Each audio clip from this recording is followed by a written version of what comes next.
Hello बच्चों, next part में मैं आप लोगों को गॉस लॉ से रिलेटेड सारी डेरिवेशंस बता रहा हूँ। ठीक है, गॉस लॉ। सबसे पहले गॉस लॉ समझ लो, गॉस लॉ होता क्या है। ठीक है, गॉस लॉ ये बहुत इंपॉर्टेंट है। देखो, सबसे पहले गॉस लॉ जो अप्लाई करना है, इससे पहले गॉस लॉ को जानने से पहले एक इलेक्ट्रिक फ्लक्स जानना जरूरी है। क्या जानना जरूरी है आपको? Electric flux. इलेक्ट्रिक फ्लक्स, देखिए इलेक्ट्रिक फ्लक्स जो होता है आपको पता होगा, इसको हम फाई ई से डिनोट करते हैं इलेक्ट्रिक फ्लक्स को। इलेक्ट्रिक फ्लक्स जो होता है वो क्या होता है कि जो है कितनी number of field lines basically किसी एरिया से जुड़ रही हैं। मान लो ये एरिया ए है, इससे इलेक्ट्रिक फील्ड लाइन जुड़ रही हैं, तो फ्लक्स का फॉर्मूला होता है ई इंटू ए। जैसे मैं आपसे एक एग्जांपल बोलूँ कि मान लो यहाँ से इसका एरिया 1 मीटर स्क्वायर ले लो। फॉर एग्जांपल एक क्वेश्चन मैं वैसे ही बना दे रहा हूँ। एक एरिया है 1 मीटर स्क्वायर, इसका एरिया ले लो और इससे मान लो 2 लाइन जुड़ रही हैं। कितनी लाइन जुड़ रही हैं? 2 लाइन। ठीक है, कितनी लाइन जुड़ रही हैं? 2 लाइन। तो 2 लाइन जुड़ेंगी तो फ्लक्स कितना बनाएंगी? 2। अगर मान लो इससे 4 लाइन जुड़ रही होती तो फ्लक्स कितना बनाती? 4। अगर इससे 5 लाइन जुड़ रही होती तो फ्लक्स कितना बनाती? 5। तो कहने का मतलब ये है, जितना ज़्यादा इलेक्ट्रिक फील्ड लाइन जुड़ेंगी उतना ही फ्लक्स बनाएंगी। अगर 4 लाइन जुड़ती तो फ्लक्स बनाती 4, क्योंकि ई इंटू मल्टीप्लाई एरिया से होता है। एरिया हम 1 मीटर स्क्वायर ले रहे हैं तो फ्लक्स कितना हो जाएगा? 2 इंटू 1 2, 4 इंटू 1 4, 5 इंटू 1 5। तो इस तरीके से हम फ्लक्स को डिफाइन कर लेते हैं कि number of electric field line passing normally through the area. ठीक है, ये कहलाएगी इलेक्ट्रिक फ्लक्स। क्या बनाएंगी ये बेटा? इलेक्ट्रिक फ्लक्स बनाएंगी। ठीक है, इतना तो समझ में आया होगा आपके, आई हो। ठीक है, अगर मैं इसका जनरल फार्मूला भी निकालता हूँ तो जनरल फार्मूला बच्चों कैसे निकलेगा? जैसे कि अगर मान लो हमारे पास ये है और इसका एरिया वेक्टर अगर मैं दिखाऊँ तो इस एरिया के परपेंडिकुलर दिखाऊंगा एरिया वेक्टर जो होता है हमेशा। और इलेक्ट्रिक फील्ड लाइंस वेक्टर जो है, मान लिया किसी एंगल थीटा पर इलेक्ट्रिक फील्ड लाइन आ रही है एट एन एंगल थीटा पर। ठीक है, इस इलेक्ट्रिक फील्ड के 2 कंपोनेंट हो जाएंगे। एक हो जाएगा बेटा इस डायरेक्शन में जो होगा ई कॉस थीटा, और एक कंपोनेंट हो जाएगा इस डायरेक्शन में जो होगा ई साइन थीटा। ठीक है, केवल आपको वो कंपोनेंट लेना है इलेक्ट्रिक फील्ड लाइन का जो इस एरिया के परपेंडिकुलर निकल रहा हो, और वो कंपोनेंट कौन सा? E cos theta. तो फ्लक्स ये वाला कंपोनेंट बनाएगा, ना कि ई साइन थीटा। ये कंपोनेंट तो जो होगा इस एरिया के कैसे जा रहा है? पैरेलल जा रहा है। तो देखो फ्लक्स का फॉर्मूला हो जाता है ई, जो इलेक्ट्रिक फील्ड लाइन नॉर्मली पास हो रही है वो इलेक्ट्रिक फील्ड लाइन कौन सी है? वो कंपोनेंट ऑफ इलेक्ट्रिक फील्ड है जो कि ई कॉस थीटा है। और किस एरिया से पास हो रहा है? एरिया ए से पास हो रहा है। तो बच्चों फ्लक्स का फॉर्मूला क्या आ जाएगा? ये आ जाएगा ई ए कॉस थीटा जाएगा। कितना आ जाएगा फ्लक्स का फॉर्मूला? ई ए कॉस थीटा जाएगा। ठीक है, ये क्लियर। अगर कई बार क्या होता है यहाँ पे तुम देखते हो एरिया की जगह एस लगा लेते हैं, मतलब ये एरिया जो हम यूज़ कर रहे हैं एरिया ए, इसको कई बार हम लिख लेते हैं एस, और इस एरिया से हमारी इलेक्ट्रिक फील्ड लाइन जा रही है मान लो, तो फ्लक्स क्या लिखोगे? ई इंटू एस लिखोगे। सही है, ऐसे ही यहाँ पे हम एरिया की जगह हम ई इंटू एस भी लिख सकते हैं, कोई दिक्कत वाली बात नहीं है कहीं भी। ठीक है, अगर मान लो ये एरिया हम जो ले रहे थे ये स्मॉल एरिया लेते, अगर मान लो स्मॉल एरिया लेते डी एस, तो इसका एरिया वेक्टर किधर दिखाते हैं? D S vector. और इलेक्ट्रिक फील्ड लाइन मान लो जो है ऐसी आ रही थी, नॉर्मली पास हो रही थी। ठीक है, एट एन एंगल थीटा पर, तो इसके 2 कंपोनेंट वही दिखाते, ई कॉस थीटा इधर और ई साइन थीटा इधर। ठीक है, ये तो अभी बताया ही था आपको। तो स्मॉल फ्लक्स कितना होता? स्मॉल फ्लक्स इस छोटे से एरिया डी एस से जुड़ने वाला, तो वही लिखते E cos theta. Electric field line किस एरिया से जुड़ रही थी? डी एस, तो ये हो जाता था E D S cos theta. क्या हो जाता था बेटा? E D S cos theta. कई बार आप इस फॉर्म में भी देखेंगे। ठीक है, और अगर मैं इसकी वेक्टर फॉर्म लिख दूँ तो D phi E equal to कितना हो जाएगा बेटा? ये हो जाएगा vector E dot vector D S. 2 vector quantity का डॉट प्रोडक्ट हमेशा एक स्केलर क्वांटिटी देता है, तो इसलिए इलेक्ट्रिक फ्लक्स कैसी क्वांटिटी है? एक स्केलर क्वांटिटी है। सही है, ऐसे यहाँ पे भी लिख सकते हो उसकी वेक्टर फॉर्म, अगर आप लिखना चाहो तो vector E dot vector S लिख सकते हो, कोई प्रॉब्लम नहीं है। ठीक है, ये आपको इतना समझ में आया होगा। इलेक्ट्रिक फ्लक्स की जो यूनिट होती है, यूनिट फॉर्मूले से हमेशा यूनिट निकाल देते हैं। फ्लक्स का फॉर्मूला था E into S area. Electric field की यूनिट होती है न्यूटन पर कूलम, और एरिया की यूनिट होती है मीटर स्क्वायर। तो न्यूटन पर कूलम मीटर स्क्वायर इसकी यूनिट बन गई। कई बार इसकी डायमेंशन भी पूछ लेता है आपसे, तो डायमेंशन याद रखना है M L T minus 2। Charge की होती है T A into L square हो जाएगी, तो ये हो जाएगी M L Q T minus 3 और ए माइनस 1। ठीक है, ये आपको इलेक्ट्रिक फ्लक्स की यूनिट याद रखनी है। ठीक है, इतना आपको याद रखना है। ठीक, अब हम यहाँ से चलते हैं आगे की ओर, ठीक है। एक तो इलेक्ट्रिक फ्लक्स इस फॉर्म में याद रखना है, ठीक है, ठीक। अब गॉस लॉ क्या कहता है, सबसे पहले गॉस लॉ के बारे में थोड़ा सा समझ लेते हैं, ठीक है। गॉस लॉ ये कहता है कि अगर तुम्हें मुझे लगाना है तो सबसे पहले जो चार्ज है Q, इससे r दूरी पर मान लो जिस पॉइंट पर इलेक्ट्रिक फील्ड निकालना है या पता है, ध्यान रखना दोनों चीज़ बोल रहा हूँ, तो जिस पॉइंट पर इलेक्ट्रिक फील्ड निकालना होता है, ठीक है, या पता है, ठीक है, उस पॉइंट पर हमारे को एक गॉसियन सरफेस बनाते हैं जो कि स्फेरिकल शेप का होता है। कैसा होता है? स्फेरिकल शेप का होता है, ठीक है। कैसा बना देते हैं? एक गॉसियन सरफेस बनाते हैं। उस गॉसियन सरफेस के अंदर जो चार्ज है बेसिकली क्या होना चाहिए? इंक्लोज्ड होना चाहिए। पहले मैं आपको समझा रहा हूँ गॉस लॉ क्या होता है। ये गॉसियन सरफेस के अंदर जो चार्ज होना चाहिए वो इंक्लोज्ड होना चाहिए, बंद होना चाहिए। तो क्या होगा जब बंद होगा चार्ज, तो इस पॉजिटिव चार्ज से इलेक्ट्रिक फील्ड लाइन इधर भी निकलेंगी, इधर भी निकलेंगी, है ना, इधर भी निकलेंगी, हर डायरेक्शन में इलेक्ट्रिक फील्ड लाइन निकलना चालू हो जाएंगी। जिस वजह से क्या होगा कि सारी जो इलेक्ट्रिक फील्ड लाइंस हैं जब किसी एरिया से जुड़ती हैं तो फ्लक्स बनाती हैं, यही तो होगा। तो गॉस लॉ ये कहते हैं, गॉस लॉ कहते हैं जो इलेक्ट्रिक फ्लक्स जो जुड़ता है ना वो होता है 1/ε0 times the charge enclosed by a close surface, by a Gaussian surface. ये होता है इलेक्ट्रिक फ्लक्स। क्या बोला मैंने? इलेक्ट्रिक फ्लक्स बोलता है कि जो भी चार्ज होगा, ठीक है, इंक्लोज चार्ज होना चाहिए। तो 1/ε0 times the charge enclosed by the Gaussian surface. ये होता है इलेक्ट्रिक फ्लक्स। क्या होता है? ये इलेक्ट्रिक फ्लक्स होता है, ठीक है। तो देखिए ध्यान से सुनिएगा, जो इलेक्ट्रिक फ्लक्स है वो हमारे पास ये आ गया कितना? 1/ε0 times the charge enclosed by Gaussian surface. इसके एग्जांपल देखो, जैसे मैं कहा कि कोई तुम्हारे पास एक डायपोल ही है जिस पर चार्ज है -Q और ये +Q चार्ज है। इसको मैंने इस डायपोल को इंक्लोज कर दिया एक क्लोज सरफेस से जो स्फेरिकल शेप है, जिसे हम गॉसियन सरफेस बोल रहे हैं। क्या बोल रहे हैं? गॉसियन सरफेस, ठीक है। अब बताइए इससे, इस गॉसियन सरफेस से जुड़ने वाला फ्लक्स कितना हुआ? तो आप क्या कहेंगे सर, जो है Q इंक्लोज कितना है? इसके अंदर इंक्लोज चार्ज कितना है? -Q + Q। तो देखो -Q + Q और हम ε0 से डिवाइड कर देंगे तो इलेक्ट्रिक फ्लक्स कितना आ गया? 0 आ गया। आगे नहीं आ गया? इसी प्रकार से सपोज कर लो कोई इस हेमीस्फीयर है। क्या है? हेमीस्फीयर। और हेमीस्फीयर के सेंटर पे यहाँ पे चार्ज रखा हुआ है Q, ठीक है। तो बोलेगा कि बताइए इस सरफेस से गुजरने वाला, इस हेमीस्फीयर से गुजरने वाला इलेक्ट्रिक फ्लक्स बताइए कितना हुआ हेमीस्फीयर से।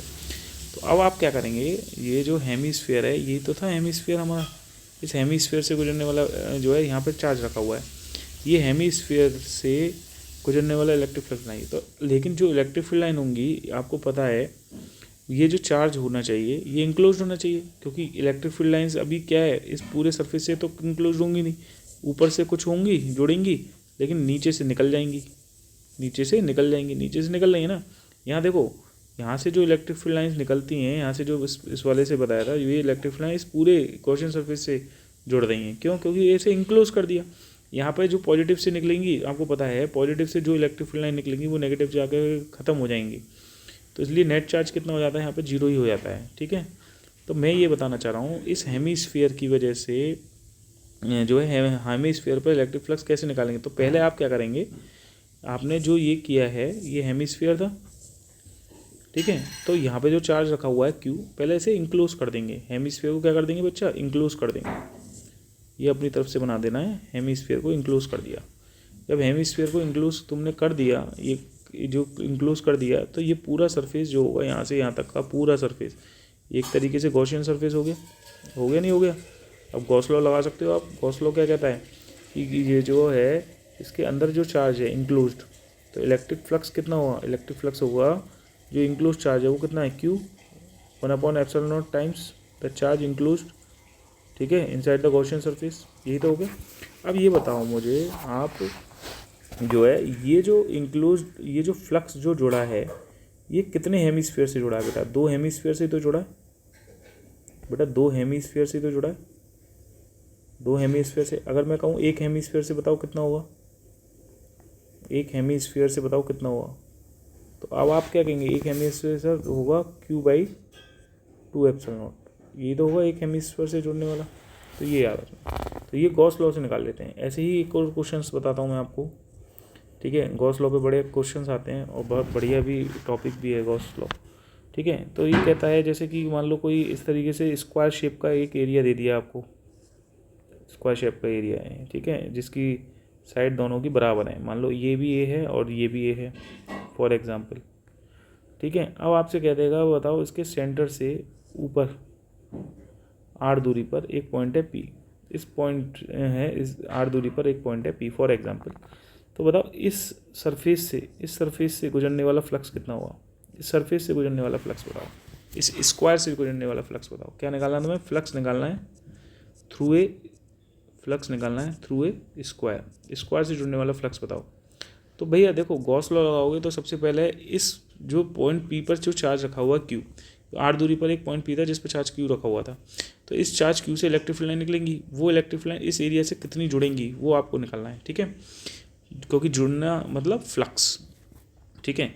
तो ये जो चार्ज होना चाहिए अकॉर्डिंग टू गॉस लॉ वो इंक्लोज होना चाहिए, तभी तो गॉस लॉ लगा पाओगे। तो ये बताओ स्क्वायर का इंक्लोज सरफेस क्या बनेगा, बताओ क्यूब बनेगा ना। देखो ऐसे ही तो बनेगा, देखो ऐसे ही तो बनेगा, क्योंकि इससे आर दूरी पर तो तुमने यहाँ पर क्या रखा था, एक चार्ज क्यू रख दिया था पॉइंट पी पर। तो अब आप देखेंगे इसका अगर मैं वो बनाऊँ तो क्या क्यूब बनेगा, तो देखो ये ऐसे बनेगा, तो ऐसे बनेगा, क्यूब बन गया। अब इस क्यूब की वजह से क्यूब क्या है, यहाँ पे जो क्यूब है यहाँ पे किसकी तरह बिहेव कर रहा है, एक गॉसियन सरफेस की बिहेव कर रहा है, क्योंकि ये जो क्यूब होता है ये 3 डायमेंशनल होता है, और 3 डायमेंशनल ही फिगर किसी चार्ज को क्या कर सकती है, इंक्लोज कर सकती है।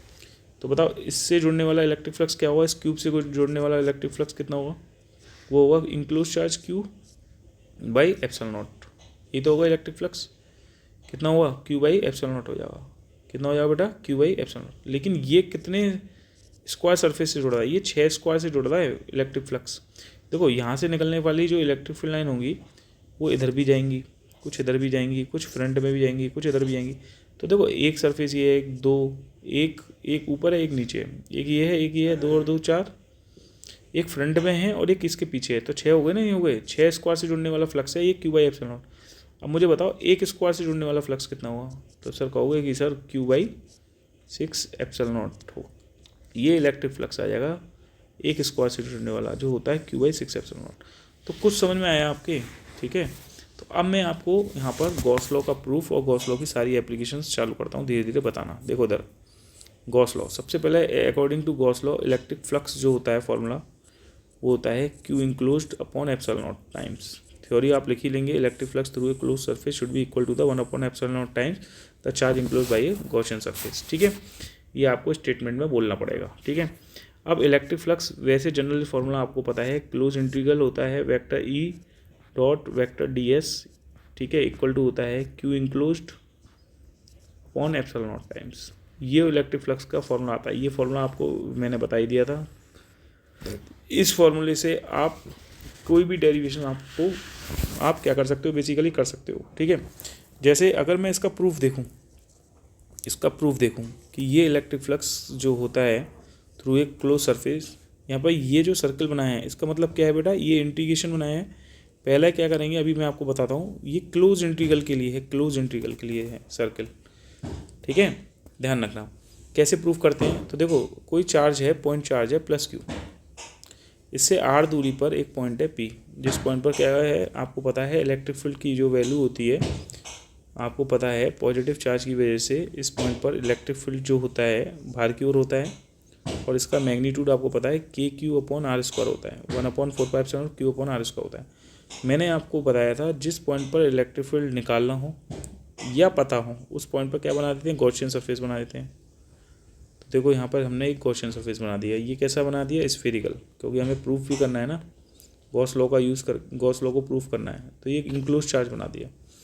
अब आपको पता है सबसे पहले क्या करेंगे कि हम इस पर एक छोटा सा एलिमेंट काटेंगे ds, ध्यान रखना क्या काटेंगे, एक छोटा सा एलिमेंट काट देंगे ds। ये क्या है, एलिमेंट, छोटा सा एलिमेंट है ds, इसका एरिया वेक्टर किधर होगा, बाहर की ओर ds वेक्टर, और इलेक्ट्रिक फील्ड वेक्टर भी बाहर है, तो दोनों के बीच की डायरेक्शन कितने हो गई, थीटा की वैल्यू कितनी हो गई, 0 हो गई। तो एरिया वेक्टर और इलेक्ट्रिक फील्ड के बीच का एंगल होता है ना थीटा, तो थीटा कितना हो गया यहाँ पे, 0 हो गया। हम लेके चल रहे हैं लेफ्ट हैंड साइड, देखो हम लेके चल रहे हैं लेफ्ट हैंड साइड, जो कि क्या थी, इलेक्ट्रिक फ्लक्स का फॉर्मूला था closed integral vector E dot vector D S, यही तो था। तो अब आप मुझे बताओ ये कितना हो गया, E D S cos theta, theta की वैल्यू कितनी है, 0, तो कॉस 0 हो गया। तो ये वो ई हो गया, बाहर निकाल देंगे, इंटीग्रेशन क्या कर देंगे, डी एस कर देंगे, सही है। तो बच्चों इलेक्ट्रिक फ्लक्स कितना आ जाएगा यहाँ पे, ई इंटू, अच्छा यहाँ पर integration D S D S D S D S D S जोड़ोगे तो पूरी जो है स्फीयर का एरिया हो जाएगा। वो स्फीयर का एरिया कितना होता है, 4πr² होता है, सही है। इलेक्ट्रिक फील्ड की इंटेंसिटी तुम्हें जानते हो कितनी थी, के क्यू, के को क्या लिख सकते हो, 1/4πε0 लिख सकते हैं ना इसको, ये लिख सकते हैं ना 1/4πε0 इंटू Q/r²। तो यहाँ इलेक्ट्रिक फील्ड की जगह क्या लिख सकते हैं हम, 1/4πε0 इंटू क्यू कौन सा है, इंक्लोज चार्ज अपॉन r², सही है। ये इलेक्ट्रिक फील्ड की वैल्यू रखी है, इंटू 4πr² तो है ही है। अब आप देख सकते हैं 4π से तो 4π कट गया, और इस r² से ये r² कट जाएगा। तो देखो इलेक्ट्रिक फ्लक्स की जो वैल्यू होगी वो कितनी हो जाएगी, क्यू इंक्लोज्ड अपॉन ε0 हो जाएगी, क्या हो जाएगी, क्यू इंक्लोज बाई ε0 हो जाएगी। ये आ जाएगा आपके पास electric flux through a close surface, जो कितना हुआ, क्यू इंक्लोज बाई ε0 टाइम्स होगा। तो ये प्रूफ हो गया, क्या हो गया, ये प्रूफ हो गया, ठीक है। अब ये तो बेसिकली गॉस लॉ का प्रूफ था जो मैंने आप लोगों को वर्क कराया है, ठीक है। अब इसकी जो एप्लीकेशन है, एप्लीकेशन ऑफ गॉस लॉ की, वो बड़ी इंपॉर्टेंट है।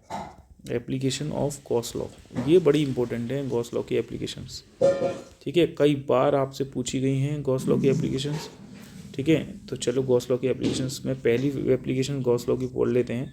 हमें इलेक्ट्रिक फील्ड निकालना है, electric field due to a point charge की वजह से, due to a point charge,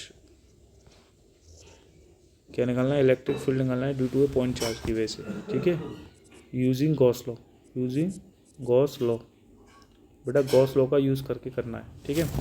तो सब जो समझो, मैंने बताया था इससे कोई चार्ज है, क्यू चार्ज है, इससे r दूरी पर पॉइंट पी पर इलेक्ट्रिक फील्ड निकालना है। तो मैंने कहा था जिस पॉइंट पर इलेक्ट्रिक फील्ड निकालना हो या पता हो, उस पॉइंट पर, इस पॉइंट पर इलेक्ट्रिक फील्ड अगर निकालना हो या पता हो, तो सबसे पहले हम क्या बना देते हैं, उस पर गॉसियन सरफेस बना देते हैं। क्या बनाते हैं, गॉसियन सरफेस, ठीक है। इस पॉइंट पर इलेक्ट्रिक फील्ड की डायरेक्शन दिखा देंगे, बाहर की ओर होगी। फिर क्या करते थे हम, according to Gauss law proof करना है, तो अकॉर्डिंग टू गॉस लॉ का फॉर्मूला लिख देंगे, ठीक है। इलेक्ट्रिक फ्लक्स का क्या होता था, closed integral vector E dot vector D S equal to Q enclosed upon ε0 times, ठीक है।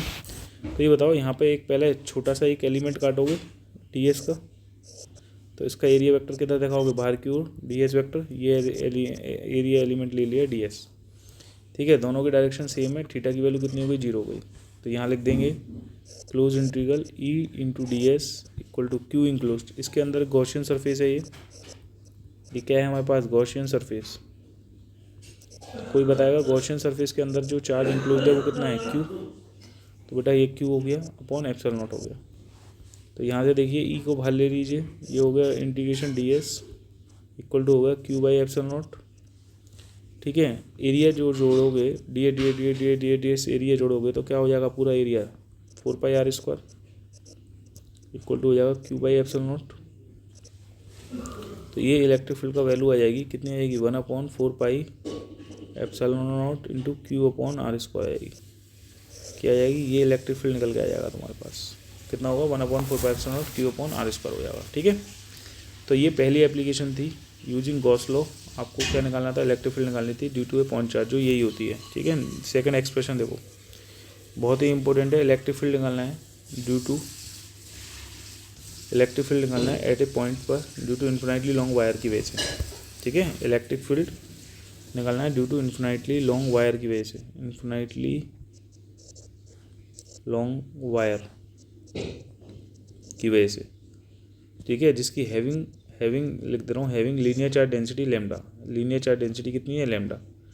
कहाँ निकालना है, एट ए पॉइंट पर।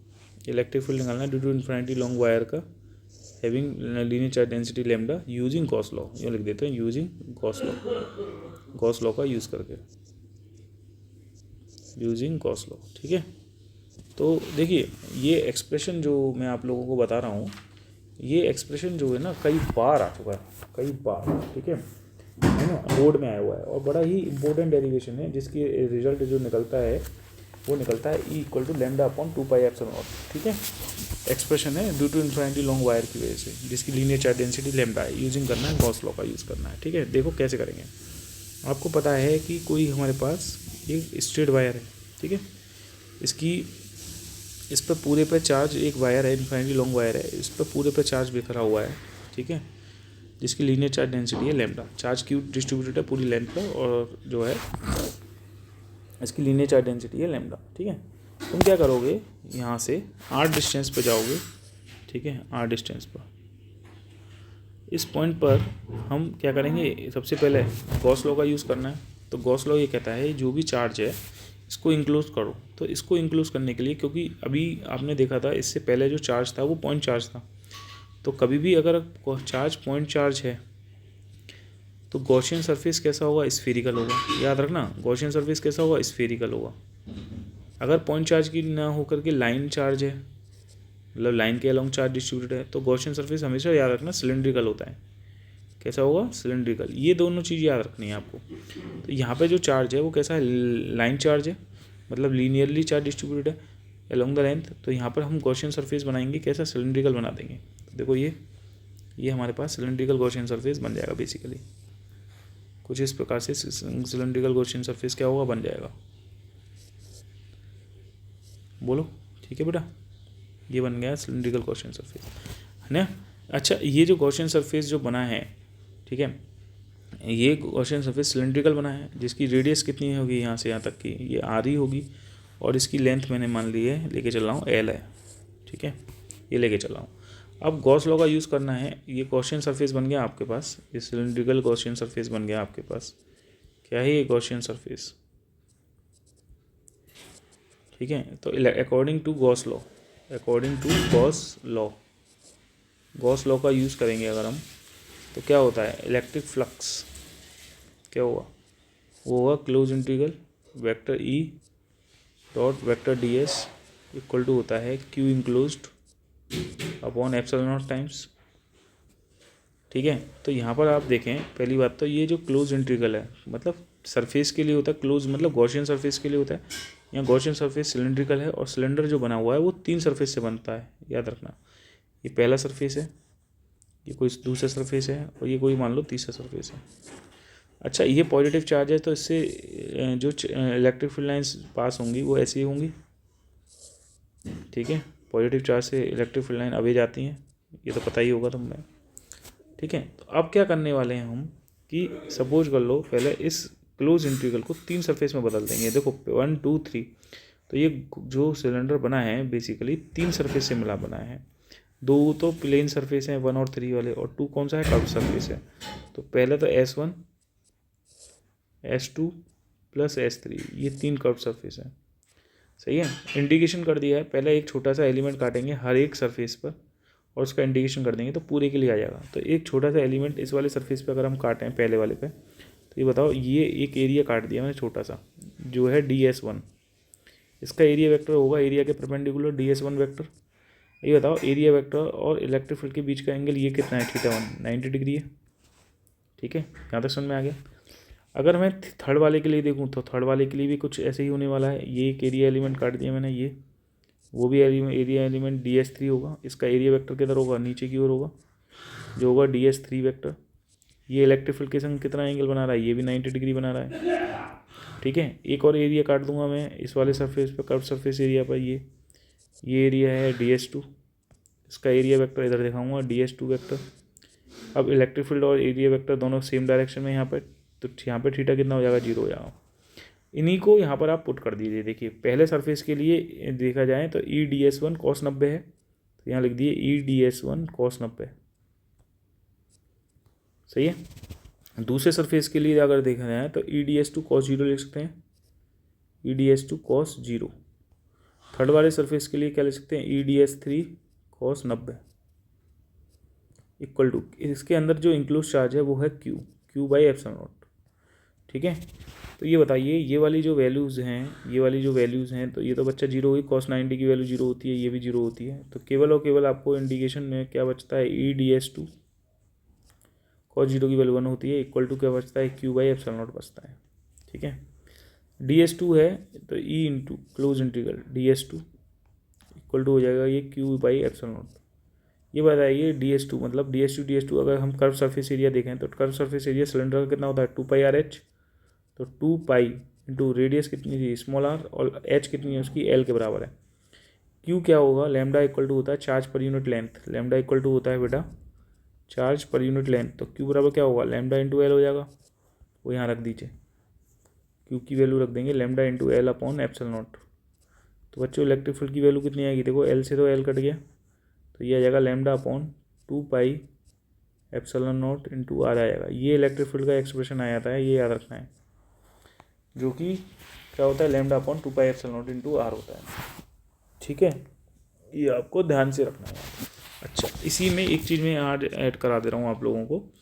बेसिकली अभी जो प्रीवियस जो पेपर हुआ है, ठीक है, 2023 में, उसमें इसमें एक और डेरिवेशन इसी से रिलेटेड पूछ लिया गया था कि जैसे कि कोई चार्ज, ये जो कोई इन्फिनिटली लॉन्ग वायर जो था, ये वायर था हमारे पास,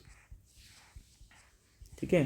क्वेश्चन कह रहा था कि कोई इलेक्ट्रॉन है जो रिवॉल्व कर रहा है सर्किल में, ठीक है, कांस्टेंट स्पीड के साथ, ठीक है, और जो ये वायर है वो पास कर रहा है उसके सेंटर से, ठीक है। कहने का मतलब है कि इलेक्ट्रॉन है जो कि बेसिकली ऐसे रिवॉल्व कर रहा है, और जो ये वायर है उसके सेंटर से गुजर रहा है, ये डिस्टेंस थी, ये r थी, ठीक है। तो मैं फाइंड करना था काइनेटिक एनर्जी कितनी होगी इलेक्ट्रॉन की इन टर्म्स ऑफ लैम्डा, क्या फाइंड करना था, यहाँ पे यहाँ लिख दे रहे हैं, फाइंड क्या करना था, ये एक्सप्रेशन आया हुआ है, फाइंड द काइनेटिक एनर्जी निकालनी है किसकी, of electron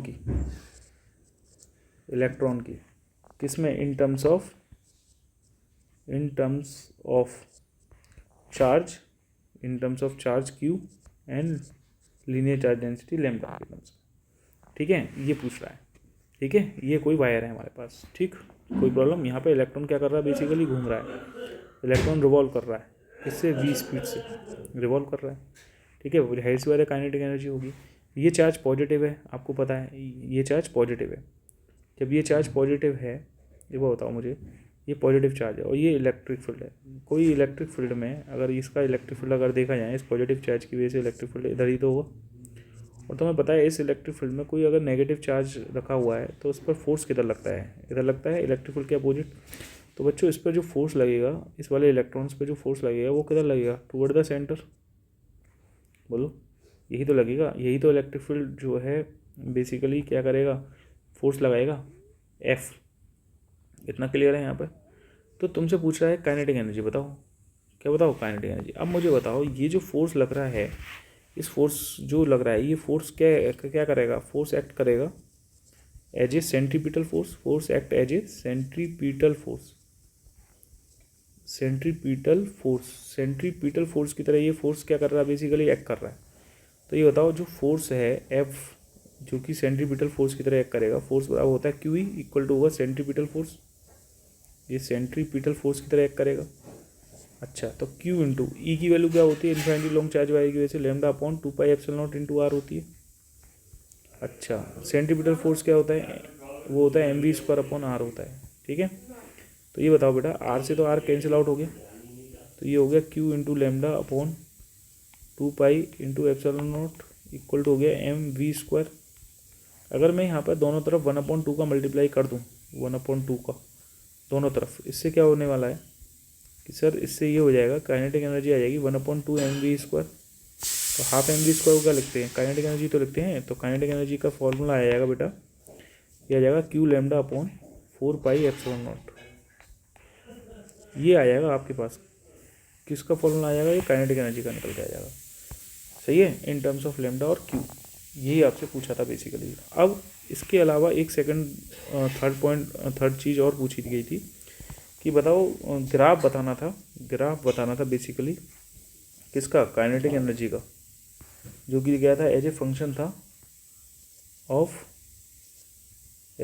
of linear charge density lambda का। ठीक है, तो बताओ ग्राफ बनाना है तो जाहिर सी बात है यहाँ पर काइनेटिक एनर्जी डायरेक्टली प्रोपोर्शनल है लैम्डा की, तुम देख रहे हो इसमें क्यू क्या है, चार्ज है जो फिक्स है, 4πε0 की वैल्यू फिक्स होती है, तो काइनेटिक एनर्जी डायरेक्टली प्रोपोर्शनल होगी लैम्डा के। तो अगर मैं इसका ग्राफ बना दूँ,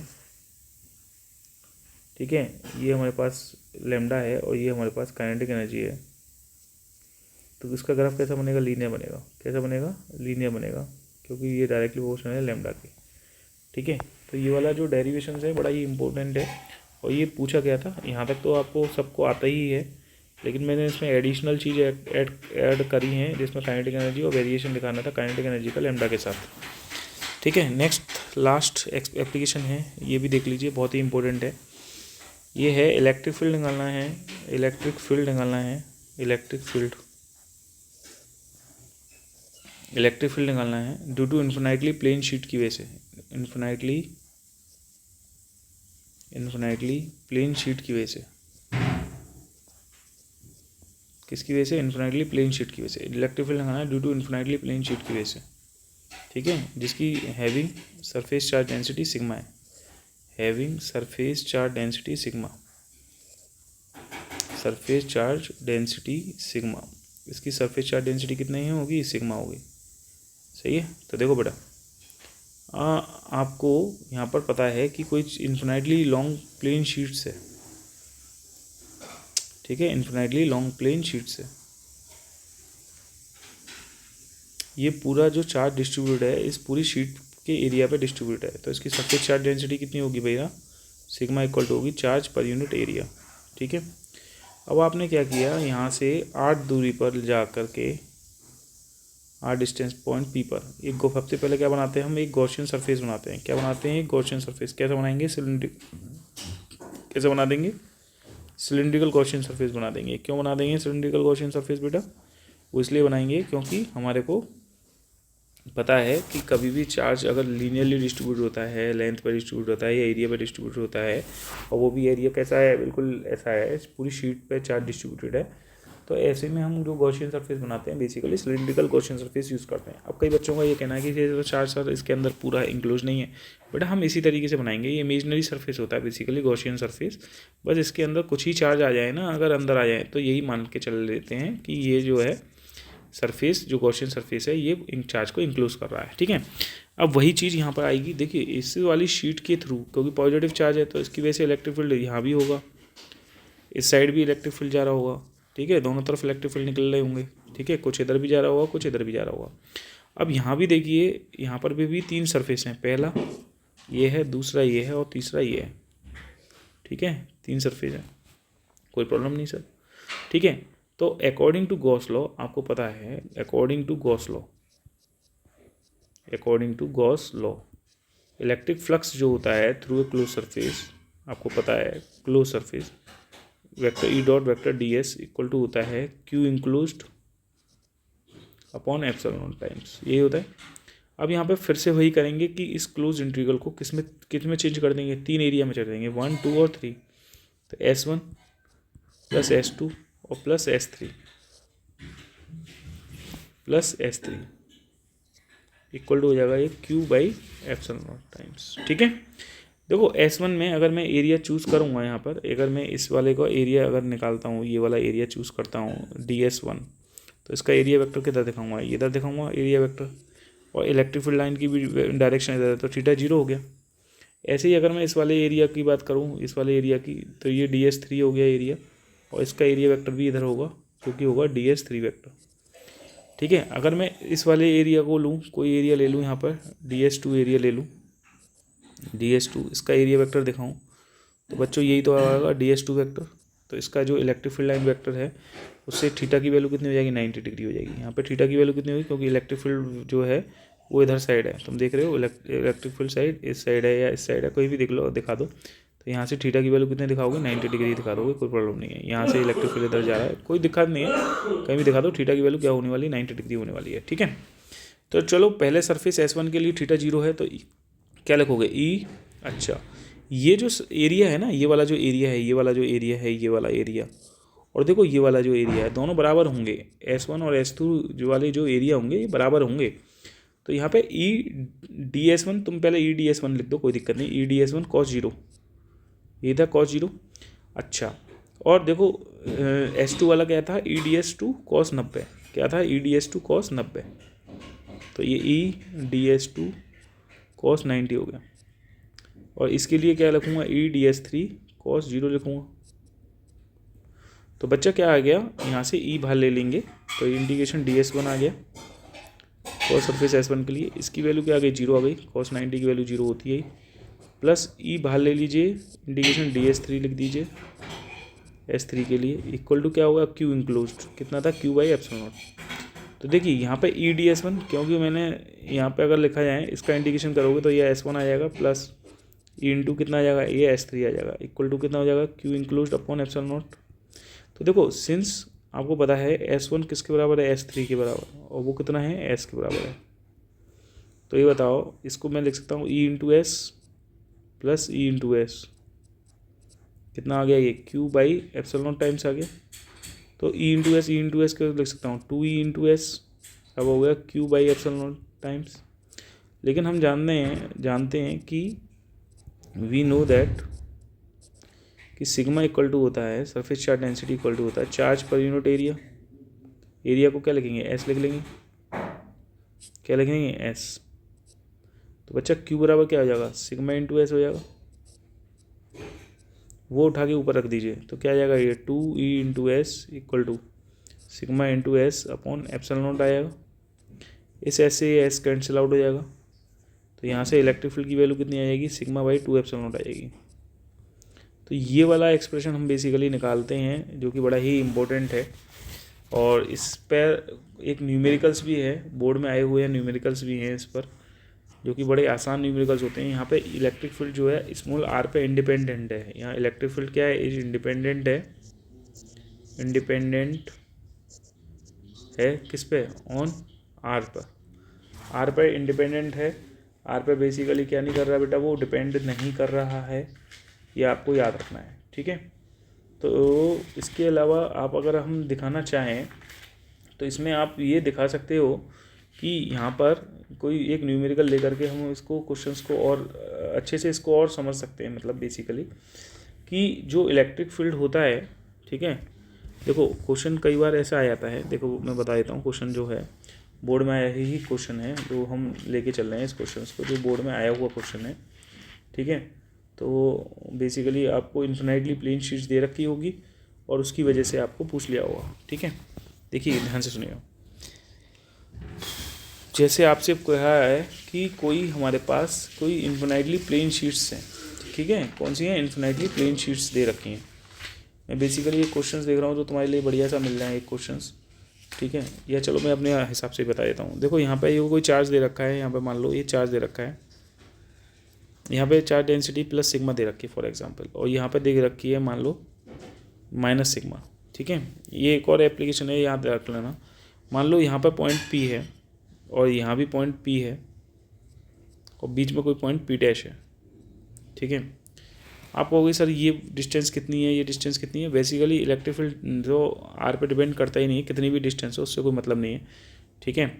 कितनी भी दूरी पर रखे हो उससे कोई मतलब नहीं है, और दे भी रखी हो तो भी तुम्हें कोई यूज़ नहीं करना, क्योंकि इलेक्ट्रिक फील्ड में कहीं भी आर है ही नहीं, ठीक है। तो बताओ मेनली क्या है यहाँ पर, इलेक्ट्रिक फील्ड दिखाना है। एक इन्फिनाइटली प्लेन शीट्स है बेटा, ये प्लेन शीट्स ये है, इस तरीके से शीट्स है इन्फिनाइटली प्लेन शीट्स जो यहाँ पे बनाई है, दो इन्फिनाइटली प्लेन शीट्स हैं, ठीक है। अब इसको मैंने इसको ऐसे लिख दिया है, बस एक शीट दिखा दी है, ऐसे बना दी, एक लाइन खींच दी, उस पर चार्ज दिखा दिया। ये वायर नहीं है, ये शीट्स ही हैं। ये क्या है, इन्फिनाइटली प्लेन शीट्स हैं बेटा, शीट हैं ये शीट है, ये भी शीट है। इस पर जो चार्ज है वो पॉजिटिव चार्ज है, इस वाली शीट पे नेगेटिव चार्ज है, ठीक है। पॉइंट पी पर इन इन्फिनाइटली प्लेन शीट की वजह से पॉइंट पी पर नेट इलेक्ट्रिक फील्ड बताना है क्या होगा, क्योंकि दोनों शीट्स हैं, दोनों शीट अपने यहाँ पे इलेक्ट्रिक फील्ड अप्लाई करेंगे। देखो इस पॉजिटिव चार्ज की वजह से इलेक्ट्रिक फील्ड की इंटेंसिटी बाहर की ओर होगी। मान लो ये पहली शीट थी और ये दूसरी शीट थी, ठीक है। तो ये हम मान लो सिग्मा 1 है और ये सिग्मा 2 है, चलो टाउन, ठीक है। तो ये E1 हो गया। अब ये नेगेटिव चार्ज की वजह से इलेक्ट्रिक फील्ड पॉइंट पी पर कितना होगा, इधर इसकी ओर होगा, ये हो गया E2, कितना होगा E2। अब ये बताओ जो है ये मैं लेके चल रहा हूँ कि सिग्मा 1 ग्रेटर देन है सिग्मा 2, तभी तो बता पाओगे E1 में से E2 घटाओगे या E2 में से E1 घटाओगे। तो ये मैं लेके चल रहा हूँ कि सिग्मा 1 ग्रेटर देन सिग्मा 2। तो यहाँ बताओ net electric field at point P पे कितना हुआ, ये होगा E1 माइनस E2, कितना हुआ E1 माइनस E2 हुआ। सही है। E1 की वैल्यू कितनी होती है, E1 की वैल्यू आप लोगों को पता होनी चाहिए कितना था, अभी सिग्मा अपॉन 2 एप्सिलॉन नॉट था। ठीक है, तो ये बताओ सिग्मा 1 है ना, ये sigma 1 upon 2 epsilon not minus E2 की वैल्यू कितनी होगी, सिग्मा 2 अपॉन 2 एप्सिलॉन नॉट, यही होगी। तो बच्चों देखो 1 अपॉन 2 एप्सिलॉन नॉट कॉमन ले लेंगे, ये हो जाएगा सिग्मा 1 माइनस सिग्मा 2। ये आ जाएगा मेरे पास net electric field at point P पर। सही है। ऐसे ही पॉइंट P डैश पे इलेक्ट्रिक फील्ड निकालना चाहूँ तो पॉजिटिव चार्ज की वजह से इलेक्ट्रिक फील्ड इधर होगा E1, और नेगेटिव चार्ज की वजह से इलेक्ट्रिक फील्ड कितना होगा, इधर ही होगा इसकी इधर पे। तो net electric field at point P dash पे कितना होगा, E1 प्लस E2 हो जाएगा। E1 की वैल्यू बच्चा कितनी आई है, सिग्मा 1 अपॉन 2 एप्सिलॉन नॉट आती है, जो हमने अभी प्रूफ किया है।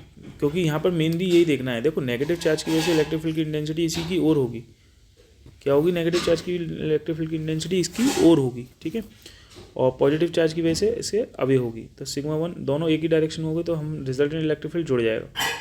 तो ये हो जाएगा सिग्मा 2 अपॉन 2 एप्सिलॉन नॉट। तो बच्चा 1 अपॉन 2 एप्सिलॉन नॉट कॉमन ले लेंगे तो कितना आ जाएगा, ये सिग्मा 1 अब प्लस सिग्मा 2 आ जाएगा। ये आ जाएगा electric field at point P dash पर। अगर मान लो ये होता कि दोनों की सरफेस चार्ज डेंसिटी बराबर होती, सिग्मा 1 बराबर सिग्मा 2, तो P डैश पे जो रिजल्टेंट डेंसिटी आती तो वो कितनी आती, 1 upon 2 epsilon naught sigma plus sigma आ जाती। तो कितना आया था, ये आया था बेटा 1 upon 2 epsilon naught into 2 sigma. तो 2 से 2 कट गया, तो ये कितना आया था, सिग्मा बाई एप्सिलॉन नॉट आया था। ये बड़ा एक्सप्रेशन यूज़ करने वाला है और जो है जनरली पूछा भी आता है। ठीक है, P पे बिल्कुल सिमिलर है जैसे वहाँ से किया था, पॉजिटिव चार्ज की वजह से इलेक्ट्रिक फील्ड इधर होगा, नेगेटिव चार्ज की वजह से इलेक्ट्रिक फील्ड इधर होगा। इस पॉइंट पर भी वैसे ही इलेक्ट्रिक फील्ड निकालेंगे, बिल्कुल डिट्टो ही यही इलेक्ट्रिक फील्ड यहाँ पर बेसिकली एक्ट करेगा। ठीक है, क्योंकि R पे ये डिपेंड नहीं करता है तो इसलिए हमारे को इलेक्ट्रिक फील्ड की डायरेक्शन शो करनी है खाली सरफेस चार्ज डेंसिटी की वजह से। क्वेश्चन में गिवन होगा कौन सी सरफेस चार्ज डेंसिटी ज़्यादा है, उसी के अकॉर्डिंग हम नेट इलेक्ट्रिक फील्ड यूज़ करेंगे। सही है, E1 में से E2 घटाना है या E2 में से E1 घटाना है, वो डिपेंड करेगा सिग्मा 1 ग्रेटर देन है सिग्मा 2 से या सिग्मा 1 लेस देन है सिग्मा 2 से। ठीक है, तो ये हमारे पास जो है ये भी डेरिवेशंस है बेसिकली कि इलेक्ट्रिक फील्ड की फाइंड करना है, electric field due to 2 parallel infinitely plane sheets. ये डेरिवेशन है, क्या था, इलेक्ट्रिक फील्ड निकालना था due to 2 parallel infinite plane sheet की वजह से, ये डेरिवेशंस हैं यूजिंग गॉस लॉ, ये यूज़ करना था। ठीक है, ये हम निकाल चुके थे, इसी की हमने एक एप्लीकेशन देखी और इससे रिलेटेड अगर न्यूमेरिकल्स आए तो आप लोग कर देंगे इजीली। ठीक है, आई होप वो जो है सारे डेरिवेशंस जो है मैंने गॉस लॉ के कवर करा दिया, पूरा गॉस लॉ बता दिया, इससे ज़्यादा कहीं कुछ नहीं आएगा। ठीक है, इसके आगे क्वेश्चंस कर लेंगे नेक्स्ट वीडियोज़ में। Thank you.